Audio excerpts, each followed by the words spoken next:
আসসালামু আলাইকুম। আজকের রেসিপি খুবই লোভনীয় একটা রেসিপি দেখতে পাচ্ছেন, ভিন্ন স্বাদে crispy and juicy chicken pakora. এখানে 600 গ্রাম চিকেন আছে, এখানে হাড়যুক্ত চিকেন আছে এবং হাড় ছাড়া মাংস আছে। আমি রান্ধানগুলো 2 পিস করে নিয়েছি, ভালো করে ধুয়ে পরিষ্কার করে নিয়ে। এখানে আমি 1 চামচ পরিমাণ ভিনিগার দেব, 1 চামচ সয়া সস, 1/2 চামচ পরিমাণ নুন দিচ্ছি, মানে স্বাদ মতো।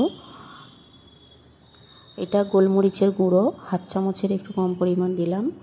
জিরা গুঁড়ো দিচ্ছি একই পরিমাণ এবং লঙ্কা গুঁড়ো দিচ্ছি 1/2 চামচ। আর এটা সাদা তেল দিলাম 2 চামচ পরিমাণ দিয়ে এটা ভালোভাবে আমি মাখিয়ে রাখছি। এতে আরও কয়েকটি উপকরণ দেব, তবে সেগুলো দেখার আগে এখানে দেখুন আমি মিক্সিং বলে ধনে পাতা নিয়েছি অল্প পরিমাণ, পরিষ্কার করে ধুয়ে নিয়ে। তার সঙ্গে পুদিনা পাতা দিলাম একটু কম পরিমাণ, কাঁচা লঙ্কা নিয়েছি 4টে, 1 গাঁট পরিমাণ আদা, আর 5-6টা রসুনের কুচি, একটা গোটা পেঁয়াজ।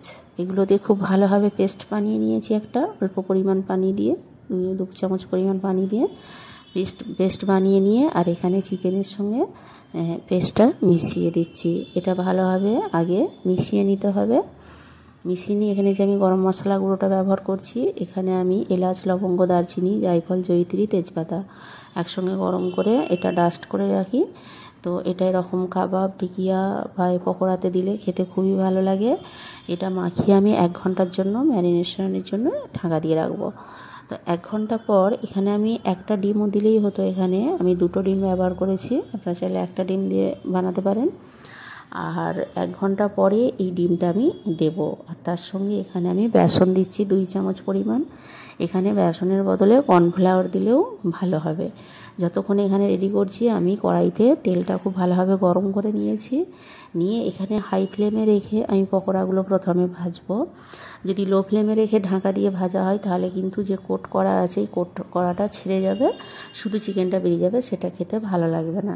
তাই প্রথমে এই কোট করে তেলেতে ছাড়ার পরে হাই ফ্লেমে 5 মিনিট ঢাকা দিয়ে আবার উল্টে 5 মিনিট ঢাকা দিয়ে হাই ফ্লেমে প্রথমে ভেজে নিতে হবে। তারপরে লো ফ্লেমে রেখে 7-8 মিনিট, মোটের ওপরে 16-18 মিনিট ধরে এটা ভাজতে সময় লাগবে পকোড়াটা।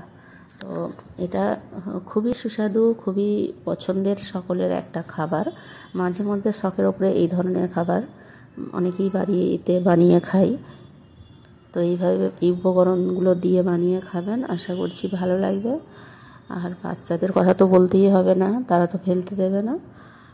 যাই হোক, আশা করছি আপনারা রেসিপিটা বুঝতে পেরেছেন। এই যে গ্রেভিটা বেঁচে গেছে দেখতে পাচ্ছেন, এখানে আমি একটু বেসন দিয়ে একটা পেঁয়াজ কুচিয়ে পেঁয়াজি মতো বানিয়ে ফেলবো, সেটাও খেতে ভীষণ ভালো লাগবে। আর এখানে পকোড়াটা আমি ভেঙে দেখাচ্ছি, দেখুন কত সুন্দর ভেতরটা সফট হয়েছে এবং জুসি হয়েছে। এই যে খুব সুন্দর এবং খেতে তো অসাধারণ লাগে। দেখুন এইভাবে বানাবেন, আশা করছি ভালো লাগবে। খুবই সহজ বানানো। আপনারা সকলে খুব ভালো থাকবেন, সুস্থ থাকবেন। ধন্যবাদ।